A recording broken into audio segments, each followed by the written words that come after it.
Hello mga lalags, magluto ako ng gulaman. Oh hindi, gulaman. Strawberry gulaman guys. Ayan. 2 packet ang aking lulutuin. Ayan. So, 2 packet siyang gulaman na ganito. Oh. Strawberry flavor. Gulaman, jelly, orange flavor. So, padahan-dahanin ko na at baka siya ay ayan na guys. So, lalagyan ko siya ng milk. 1 can of milk. Ayan.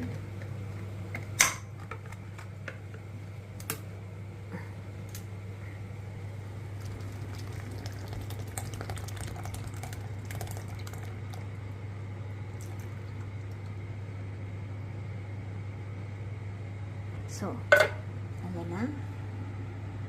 Palakasan natin ang gulaman natin. Ayan guys.